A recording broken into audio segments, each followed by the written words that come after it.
In 1620, when the Pilgrims landed at Plymouth, they would have starved that first winter, if not for one thing.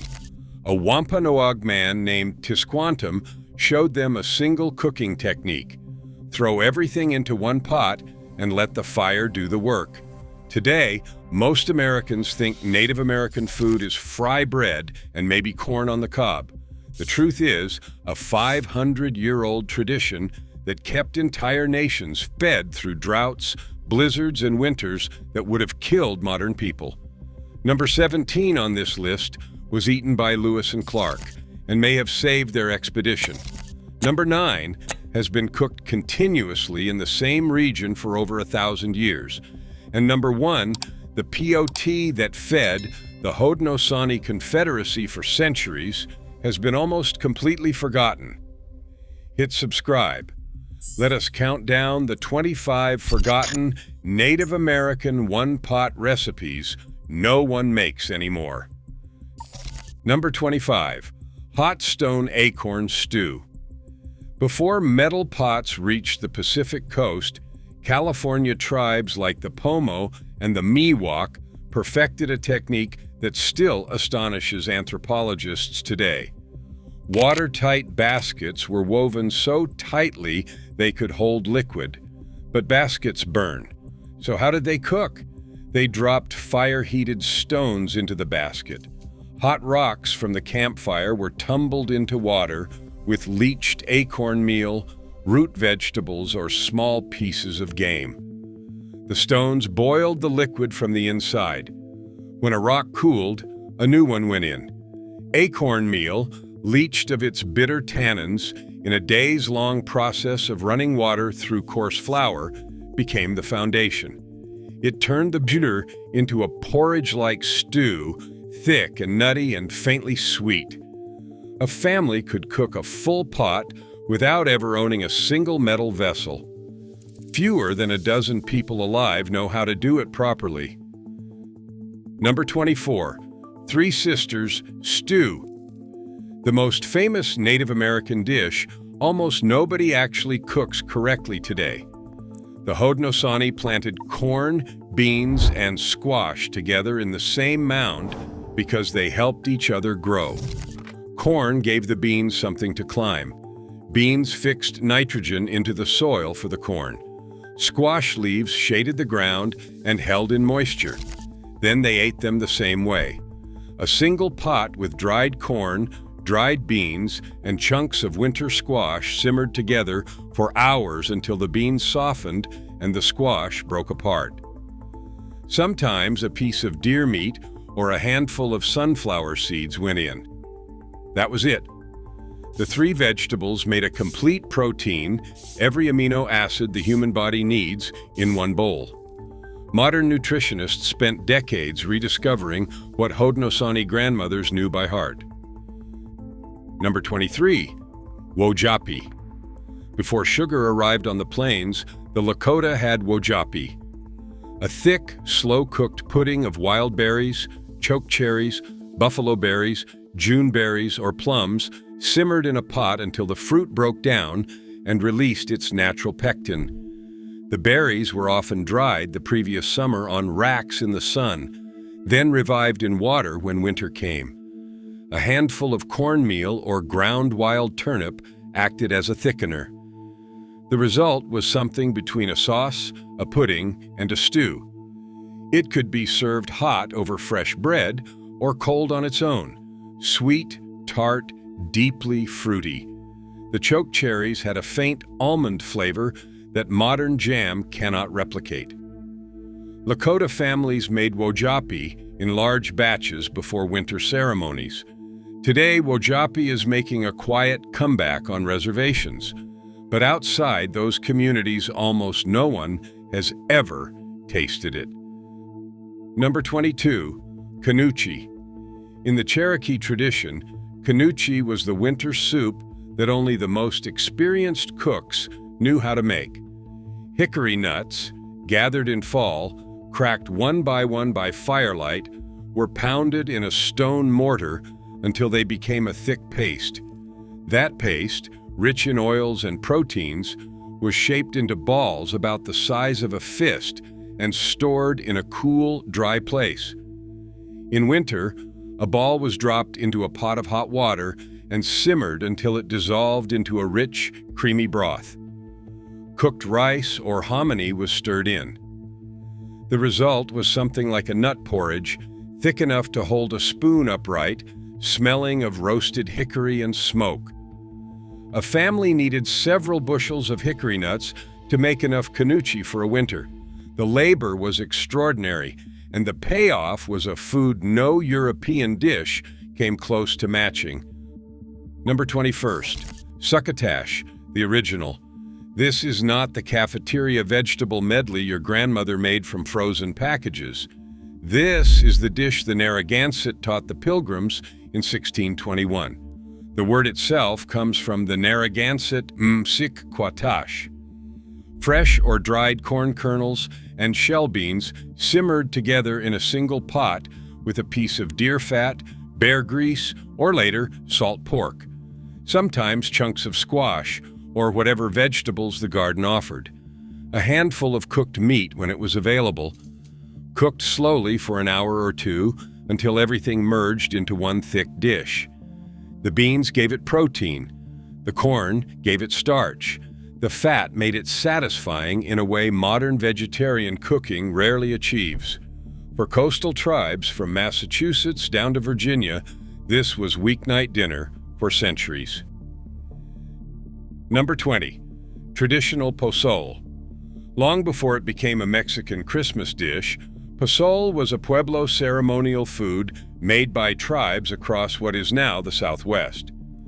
Dried corn kernels were treated with wood ash or lime in a process called nixtamalization.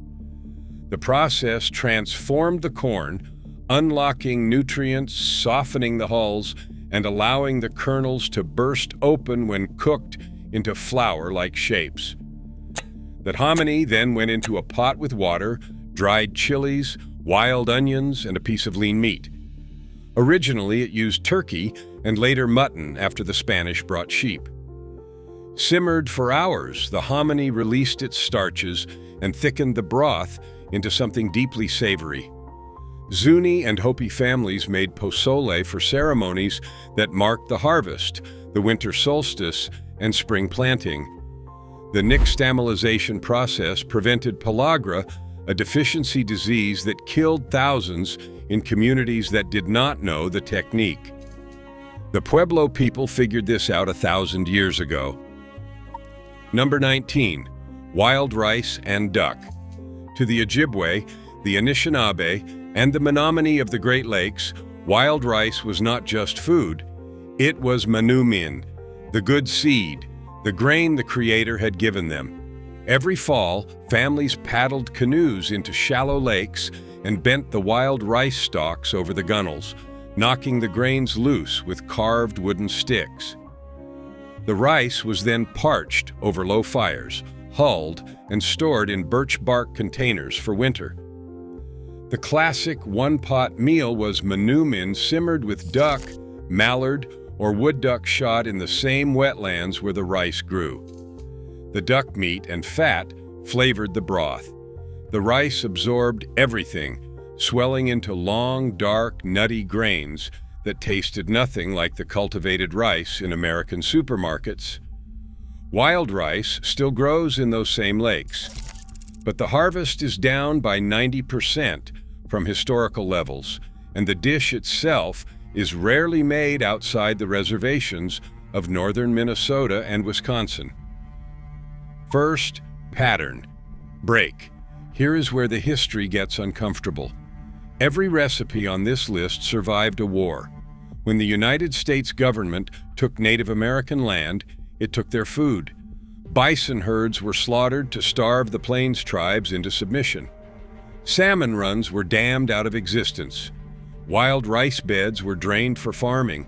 Acorn oaks were cut for timber. Children were taken from their families and sent to boarding schools where they were punished for speaking their own languages or eating their own foods. The recipes on this list are not just recipes. They are the survival manuals of nations that were told they no longer existed. that they still exist and that their grandmothers still know how to cook these dishes is one of the quietest miracles of American history. Every pot of succotash, every bowl of wojapi, every cup of kanuchi is also an act of remembering. Number 18. Navajo Mutton Stew. When the Spanish brought sheep to the Southwest in the 1500s, the Daini took up shepherding with a commitment no other tribe matched. By the 1800s, mutton had become so central to Navajo cooking that it defined an entire cuisine.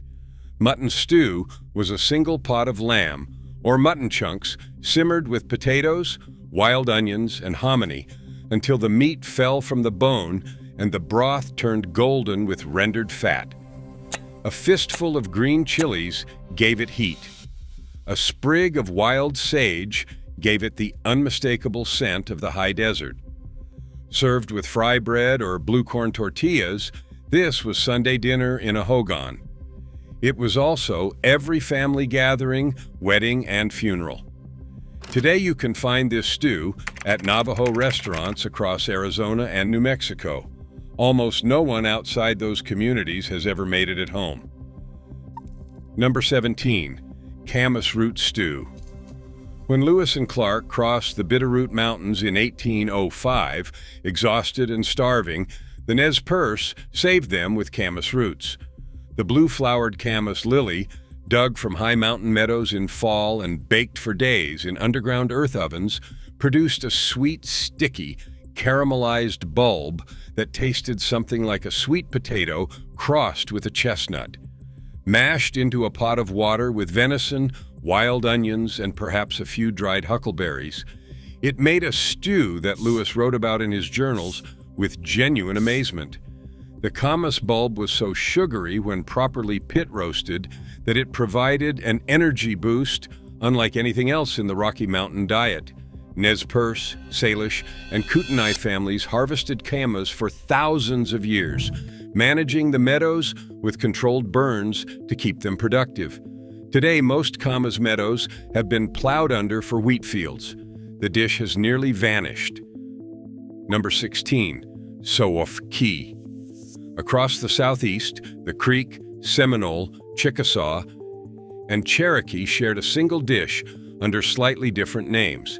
Soofki was cracked corn, simmered for hours in water until it became a thick, slightly sour porridge. It was sour because the pot was left on a low fire, sometimes for days, and a natural fermentation set in. That sourness was the point.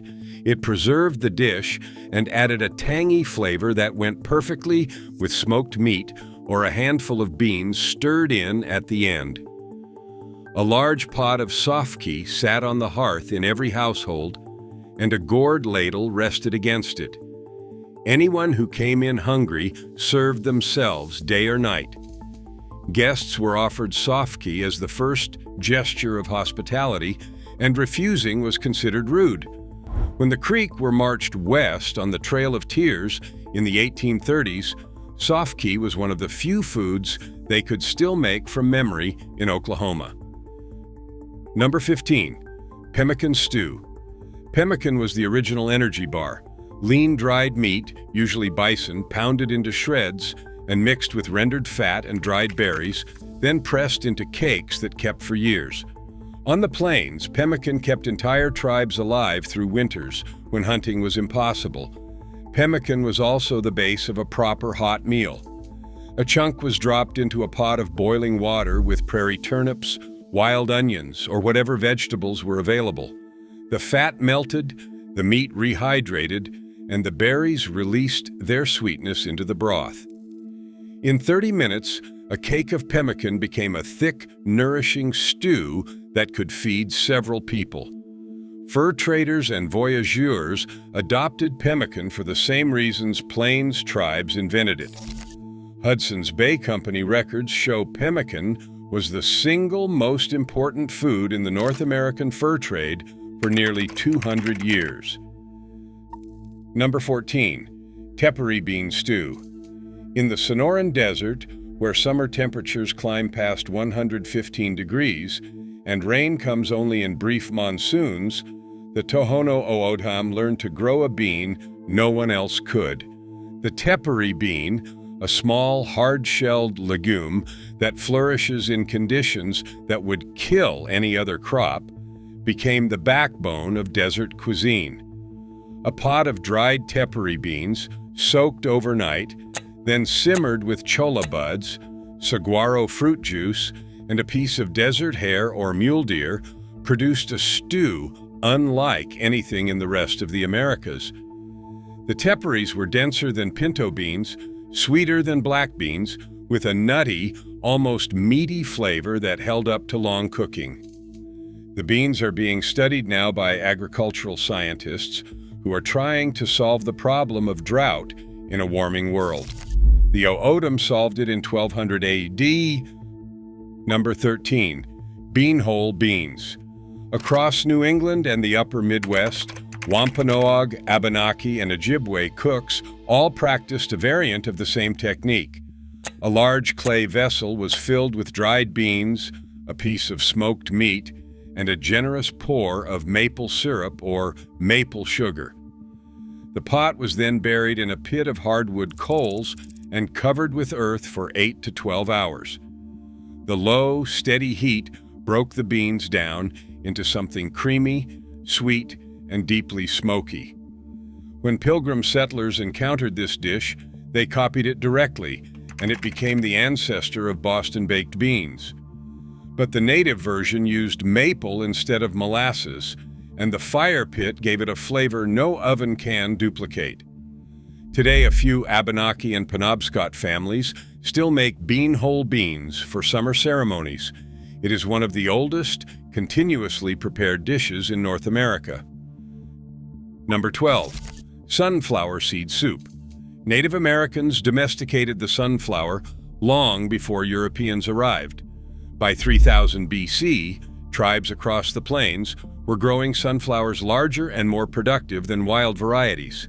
The seeds were ground into meal, pressed for oil, and stirred into a pot of hot water with wild onions and corn to make a rich, creamy soup. The protein content was so high that a bowl could sustain a hunter through a full day of tracking. The Mandan and Hidatsa of the upper Missouri River made sunflower soup a staple of their winter diet, storing ground meal in underground caches that kept for years. Lewis and Clark ate it during their long winter at Fort Mandan and described it in detail. Today, the Hidatsa sunflower variety is still grown by a few dedicated seed savers. It is a soup almost nobody makes anymore. Number 11, clambake pot. Before European contact, the Wampanoag of coastal Massachusetts held a ceremony called apponog, literally the seafood cooking. A pit was dug in the beach sand, lined with stones heated in a bonfire, covered with wet seaweed, and then layered with clams, oysters, lobster, corn still in its husks, and pieces of venison wrapped in leaves.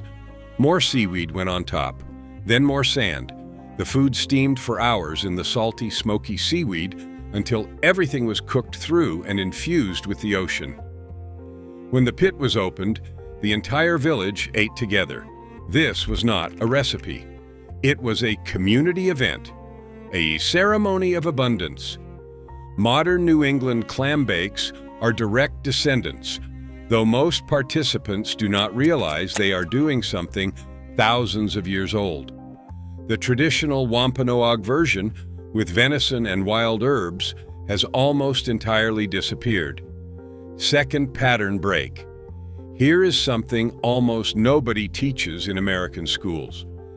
Many of the foods we consider essential to American cuisine, corn, beans, squash, tomatoes, potatoes, peppers, chocolate, vanilla, turkey, maple syrup, wild rice, and sunflower seeds were all developed by Native American agricultural systems over thousands of years.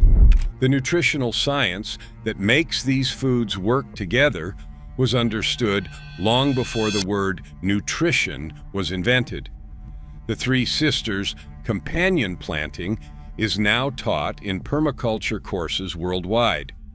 Nixtamalization is studied in food science departments. The agricultural yields on pre-contact Native American farms, in some cases, exceeded modern industrial yields on the same land. This is not romantic myth-making. This is the record, carefully reconstructed by archaeologists and ethnobotanists over the past 50 years. Everything on this list is the product of a civilization that fed itself with one pot, one fire, and knowledge that took 10,000 years to accumulate. Number 10. Prairie turnip stew. The prairie turnip, called timpsila by the Lakota, was the potato of the plains, a small white tuber dug from the grasslands in late spring. It was eaten fresh, dried and ground into flour, or braided into long ropes for winter storage. A pot of timpsila, chopped and simmered with bison meat, wild onions, and a handful of sage, produced a stew that sustained Lakota families through lean months. The turnip had a mild, starchy flavor somewhere between a potato and a water chestnut, and it absorbed the flavor of whatever meat it was cooked with. Lakota women were responsible for gathering timpsila, and a skilled gatherer could fill a basket in a morning. Today, prairie turnips are harder to find because most of the prairie they grew in has been plowed into cornfields. The dish survives on the Pine Ridge and Rosebud reservations and almost nowhere else. Number 9. Pine nut stew. The Great Basin stretches across Nevada, Utah, and parts of California and Oregon. It is one of the harshest environments in North America. The Paiute, Shoshone, and Washoe who lived there built a cuisine around a single tree, the pinon pine. Every fall, families would travel to the pinon forests and harvest cones full of rich, oily pine nuts. The nuts were roasted, shelled, and ground into meal, which then went into a pot with rabbit, deer, or pronghorn meat, wild onions, and whatever seeds or roots had been gathered. The pine nuts released their oils into the stew, thickening it and giving it a richness that made everything else taste better. A good pine nut harvest could feed a family through winter. A bad one meant starvation. The pinon forests are still there, but the gathering traditions have weakened over generations. Number 8. Blue corn mush. Among the Hopi and the Pueblo nations of the Southwest, blue corn was sacred. The deep indigo kernels were ground on stone metetes into a fine flour, and a spoonful of juniper ash was added to release the nutrients and deepen the color into a rich blue-gray. The flour went into a pot of simmering water and was stirred constantly until it thickened into a porridge. Served with honey, dried fruit, or a piece of peaky bread, blue corn mush was breakfast, morning ceremony, and medicine all at once. The juniper ash was not decorative, it was essential. The alkaline ash released niacin from the corn, preventing the deficiency disease pellagra and making the mush more nutritious than any dish made with yellow or white corn. Hopi women have prepared blue corn mush the same way for at least 800 years. The technique has barely changed. Number 7. Cedar plank salmon soup. The Pacific Northwest tribes, the Tlingit, Haida, Coast Salish, and others, built their entire civilization around the salmon runs. Every year, 5 species of salmon returned up the rivers, and the fishing families along the coast caught it, dried, smoked, and preserved enough fish to last the entire year. The classic one-pot meal was a salmon soup cooked in a cedar box. Hot stones were dropped into a box of water, along with pieces of smoked salmon, camas bulbs, seaweed, and sometimes a dollop of bear grease. The cedar imparted a subtle aromatic flavor that became synonymous with Pacific Northwest cuisine. The salmon fell apart into the broth. The camas sweetened everything. The seaweed added minerals from the ocean. A single pot could feed an entire longhouse. Today, The salmon runs are a fraction of what they were.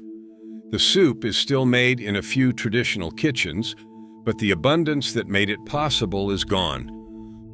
Across the southeast, the Chickasaw, Choctaw, and Cherokee kept a pot of hominy simmering almost constantly through the colder months. Dried corn treated with wood ash lye released its hulls and swelled into soft, chewy kernels. Those went into a pot with wild onions, ramps in spring, smoked meat, and sometimes a handful of beans. The broth turned opaque with cornstarch and slightly sweet from long cooking.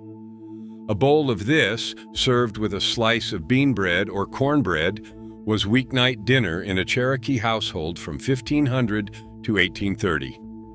Then came the forced removal and the Trail of Tears. The hominy pot made it to Oklahoma. The wild onions did not grow the same way out there. The recipe adapted, survived, and hung on. A few Cherokee families still make it today. Number 5. Chestnut soup. Before the chestnut blight of 1904 wiped out nearly every American chestnut tree on the continent, the Appalachian forests held the largest chestnut groves on Earth. Cherokee families harvested bushels of chestnuts every fall. The nuts were roasted, peeled, and pounded into meal, which was then stored for winter. A pot of chestnut meal, simmered with water, wild greens, and a piece of venison, produced a soup sweeter and richer than anything made with European nuts. The chestnut starch thickened the broth naturally. The nut oil gave it a silky texture. In 1900, you could make this soup in nearly every mountain hollow in the southern Appalachians. By 1940, it was impossible. The blight had taken the chestnuts, and the recipe had nowhere to go. A few scientists are now breeding blight-resistant American chestnuts. In 50 years, maybe someone will be able to make this soup again. Third, pattern break. Here is the part no cookbook mentions. Every one of these dishes was developed without salt as a primary flavoring agent, without industrial ingredients, and without any of the shortcuts that define modern cooking. The flavor came from technique, long, slow cooking, wood smoke, stone heat, dried meat that had concentrated in the sun for weeks, dried berries that had intensified over months, nixtamalized corn that had undergone a chemical transformation in wood ash. A handful of sage picked that morning. These dishes taste like nothing else in the world because they were built in a culinary universe that ran on patience and place. You cannot reproduce them quickly. You cannot reproduce them with substitute ingredients. You have to use the actual foods, prepared the actual way, over the actual time they require. That is why they disappeared. Modern life does not have time for food that takes a week to prepare. Number 4. Catfish and corn stew. Along the Mississippi, the Missouri, and every major southeastern river, tribes caught catfish in woven traps and cooked them in a single pot with sweet corn, ripe tomatoes, wild onions, and a pinch of cayenne pepper once it arrived from the Caribbean. The catfish was skinned, cut into thick rounds, and dropped in at the last minute so it would not overcook. In 20 minutes, the fish was tender, the corn was sweet, and the tomatoes had broken down into a thin, tangy broth. Served with a slice of ash cake, cornbread baked in the hearth, this was summer dinner for the Natchez, the Tunica, and dozens of other river tribes. The recipe survived to become a southern classic known today as catfish gumbo, though few who make it know it began as a one-pot native dish. The original version made without roux or sausage has mostly vanished. Number 3. Pumpkin and bean stew, also called pumpkin, bean, and blossom stew. This one contains an ingredient modern chefs are only now rediscovering: pumpkin flowers. Yes, the blossoms themselves, picked fresh in the morning before they closed, went directly into the stew along with pumpkin flesh and pumpkin seeds. The Iroquois, the Wampanoag, and the Huron all used every part of the pumpkin. Nothing was wasted. A pot of diced pumpkin, fresh shell beans, a handful of flowers, and a piece of smoked fish simmered for 1 hour. The flowers added a delicate, almost floral note. The beans added protein. The pumpkin turned everything sweet. Dried pumpkin strips, stored through the winter like jerky, went into the same stew in colder months when fresh flowers were not available. American gardeners now discard pumpkin flowers by the bushel. Italian chefs charge premium prices for them. Native American grandmothers knew what to do with them 500 years before either of those things happened. Number 2, maple sap stew. Every spring, the Abenaki, Algonquin, Ojibwe, and Haudenosaunee tapped the sugar maples of the northern forests and collected the running sap in birch bark buckets. Most of the sap was boiled down into maple syrup and maple sugar for year-round use. But during the brief sugaring season, fresh sap itself became a cooking liquid. A pot of sap simmered with smoked meat, dried corn, and wild leeks produced a stew with a subtle sweetness that no other cooking liquid could match. The sap reduced slowly as the stew cooked, concentrating into something almost syrup-like at the bottom of the pot, while the meat and corn grew tender. This was the first feast after a long winter, a celebration of renewed abundance. No restaurant serves this. No cookbook describes it with the right technique. You have to have the trees, the sap, and the knowledge, and the combination has become extraordinarily rare. Number 1, Haudenosaunee corn soup. At the top of this list is the pot that fed the Iroquois Confederacy for the better part of 1,000 years. Dried white corn, nixtamalized with wood ash lye until the hulls slipped off. A fatty cut of deer or bear or pork once it was introduced. Kidney beans, water. That was it. The pot simmered for 6, 8, 10 hours. The corn swelled and softened. The meat fell apart. The beans broke down and thickened the broth into something almost creamy. A large pot could feed 30 people. At feasts, several pots simmered at once, each with slightly different additions. What makes this soup number 1 is its longevity, its centrality, and its staggering simplicity. It is the dish that accompanied treaties. It is the dish that accompanied weddings. It is the dish that accompanied mourning. It is still made today in Mohawk, Oneida, Seneca, Cayuga, Onondaga, and Tuscarora communities where the old cooks still remember.